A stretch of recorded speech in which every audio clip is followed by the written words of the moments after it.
Good morning, students. Now we start our next topic, draft planets. Draft planet क्या होते हैं? देखिए, सन के चारों तरफ जो बॉडीज रिवॉल्व करती हैं, घूमती हैं, उन्हें प्लैनेट बोलते हैं। ठीक, प्लैनेट्स में एक क्वालिटी और होती है कि वो जो अपने आसपास के नियर ऑब्जेक्ट होते हैं, उनके ऑर्बिट के, प्लैनेट के नियर जो ऑर्बिट के नियर जो ऑब्जेक्ट होते हैं, ये जो बॉडीज़ होती हैं, उन्हें अपनी तरफ अट्रैक्ट करती हैं। लाइक एज अर्थ मून को अट्रैक्ट करता है। यहाँ जो अर्थ के ऑर्बिट के आसपास जो ऑब्जेक्ट होते हैं, बॉडीज़, उन्हें अट्रैक्ट करती हैं और सन के चारों तरफ रिवॉल्व भी करती हैं।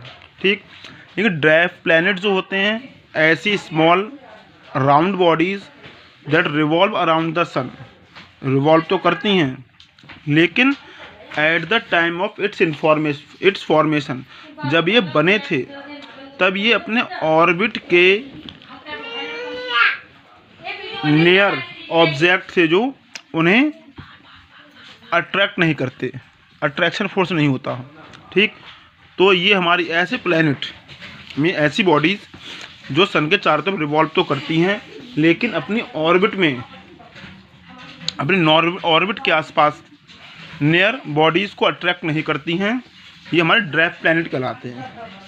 ठीक, जैसे प्लूटो आपका पहले प्लैनेट मानते थे, ठीक है, लेकिन अब ये प्लैनेट नहीं माना जाता है, ये हमारा ड्राफ्ट प्लैनेट माना जाता है, क्योंकि सन के चारों तरफ घूम रहा है ये, लाइक एज अदर प्लैनेट्स। लेकिन अदर प्लैनेट्स अपने ऑर्बिट के नियर बॉडीज़ को अट्रैक्ट करती हैं बाय ग्रेविटेशनल फोर्स, लेकिन प्लूटो ऐसा नहीं करता है eight the time of its formation.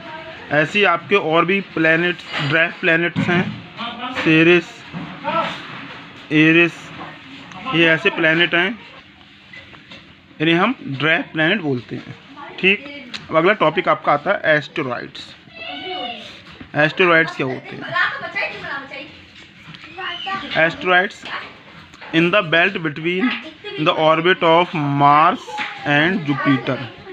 Mars और जुपिटर की ऑर्बिट्स, इसकी ऑर्बिट मान लीजिए, इसकी ऑर्बिट, इसके बीच में कुछ ऐसी बॉडीज़ पाई जाती हैं, irregular rocky bodies that revolve around the sun. इस सन के चारों ओर घूमती हैं, इर्रेगुलर बॉडी होती हैं between the belt of orbit Mars and Jupiter. तो ये बॉडीज हमारी एस्टेरॉयड कहलाती है, और ये पूरी बेल्ट होती है इनके बीच की, वो कहलाती है एस्टेरॉयड बेल्ट। इन्हें हम माइनर प्लैनेट भी कह सकते हैं। ठीक, साइंटिस्ट जो होते हैं ये मानते हैं कि जब सोलर सिस्टम का फॉर्मेशन हुआ था, तो ऐसी कुछ बॉडीज इर्रेगुलर शेप की इस बेल्ट में थी, जो सन के चारों तरफ रिवॉल्व करती हैं। ठीक, एस्टेरॉइड्स का जो साइज़ होता है कुछ मीटर से 100 किलोमीटर्स में हो सकता है, और कुछ एस्टेरॉइड्स तो ऐसे हैं जिनके अपने मून होते हैं। ठीक, ये एस्टेरॉइड हो गए। अब आता है मेटेरॉइड्स। मेटेरॉइड क्या होते हैं?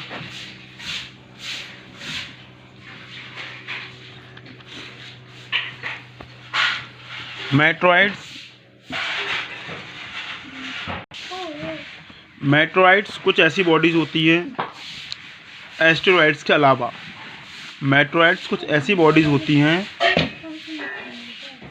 जो for the time of formation of solar system, तब से ही सन के चारों तरफ रिवॉल्व कर रही हैं, लेकिन जब किसी प्लैनेट के क्लोज आती हैं, लाइक एज अर्थ के क्लोज आती हैं, तो ग्रेविटेशनल फोर्स के द्वारा, अर्थ के ग्रेविटेशनल फोर्स के द्वारा ये अर्थ के एटमॉस्फेयर में एंटर्ड हो जाती हैं, और अर्थ के एटमॉस्फेयर में एंटर्ड होने के बाद अर्थ के एटमॉस्फेयर से फ्रिक्शन होने के कारण ये स्टार्ट टू बर्न, जलना स्टार्ट हो जाती हैं और एक लाइट प्रोड्यूस करती हैं।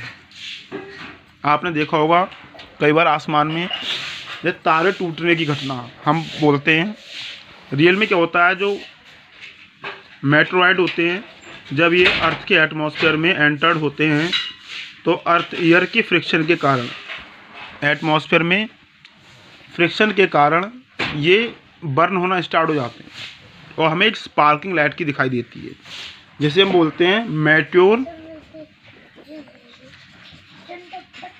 या शूटिंग स्टार। क्या बोलते हैं? मेट्योर या शूटिंग स्टार। ये मेट्रॉइड होते हैं, जब अर्थ के एटमॉस्फेयर में एंटर्ड होते हैं तो फ्रिक्शन के द्वारा बर्न अप हो जाते हैं और स्पार्किंग प्रोड्यूस करते हैं। तो ये स्पार्किंग या मेट्रॉइड ऐसे जो होते हैं वो शूटिंग स्टार है, मेट्योर कहलाते हैं। ठीक, अब बर्न अप होना मोस्टली जो हमारे मेट्रॉइड्स होते हैं, ये मेट्योर जो जब अर्थ में कम्प्लीटली आते हैं फ्रिक्शन में, जब तक अर्थ की सरफेस तक पहुंचते हैं वो कम्प्लीटली बर्न अप हो जाती है। लेकिन इसके बाद भी अगर जो लार्ज मेट्रॉइड्स होते हैं वो बच जाते हैं, और जब बच जाते हैं तो वो मेट्रॉइड्स प्लैनेट मीन्स अर्थ या किसी मून की सरफेस पर स्ट्राइक होते हैं, तब उन्हें हम क्या कहते हैं? मेट्योराइट्स।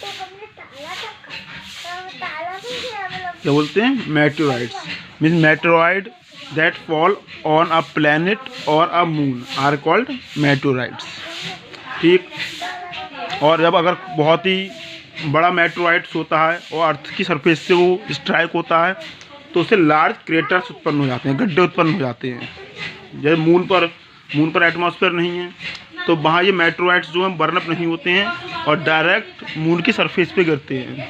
तो मून की सरफेस पर लार्ज क्रेटर्स पाए जाते हैं, बड़े बड़े गड्ढे पाए जाते हैं। ठीक, क्योंकि अर्थ पर एटमॉस्फेयर है तो एटमॉस्फेयर के कारण फ्रिक्शन से ये बर्न अप हो जाते हैं और बहुत कम मेट्रॉइड्स अर्थ की सरफेस तक पहुंचते हैं, तो इसलिए अर्थ पर इतने क्रेटर्स नहीं हैं। ठीक, अब अगला टॉपिक आता है हमारा कॉमेट। कॉमेट्स क्या होते हैं? देखिए, comets is a small body of ice and dust. जो कॉमेट्स होते हैं वो आइस और डस्ट की स्मॉल बॉडीज होते हैं that moves around the sun in an elongated orbit. Elongated orbit में घूमते हैं। जैसे मान लीजिए ये अब घूमते हैं, इस तरह की इलोंगेट ऑर्बिट होती है। जैसे मान लीजिए सन है, इलोंगेट ऑर्बिट, इस पहले अर्थ के पास में सन के पास में आते हैं, फिर बहुत दूर चले जाते हैं और बहुत लंबे समय के बाद फिर वापस आते हैं। ठीक, जब ये मूव करते हैं तो अपने पीछे heat and steam of hot glowing gases,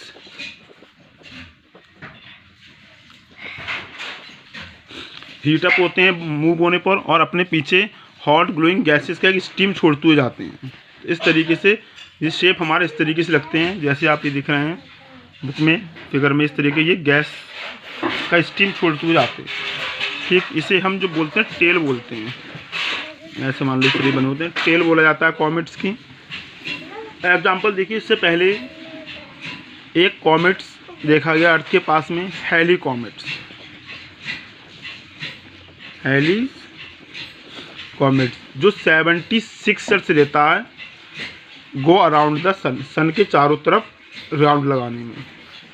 एक बार ये आता है और फिर जब दोबारा सन के पास में आता है आफ्टर 76 ईयर्स के बाद आता है। और भी कई सारे ऑर्बिट हैं हमारे सोलर सिस्टम में जो सन के पास आते हैं और फिर वापस चले जाते हैं। और कुछ कॉमेट्स तो ऐसे होते हैं जो एक बार आकर फिर नेवर रिटर्न नहीं होते हैं। अभी तक ऐसा कोई एग्जाम्पल देखा नहीं है कि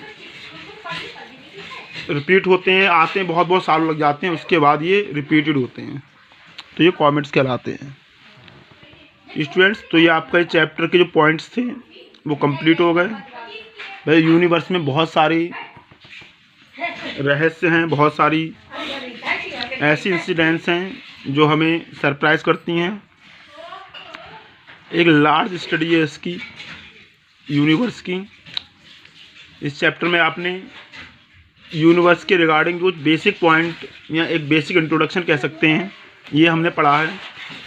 अपर क्लासेस में और डिटेल्स में देखेंगे हम। फ़िलहाल जो इसमें इसके रिगार्डिंग आपको कोई भी कन्फ्यूजन हो या इसके एक्स्ट्रा भी बहुत सारी यूनिवर्स से रिलेटिव बहुत सारी हमारे माइंड में क्वेश्चंस आते हैं, वो आप मेरे पर्सनल नंबर पर पूछ सकते हैं। Okay students, now your this chapter is complete and tomorrow we will start question answer. Thank you students.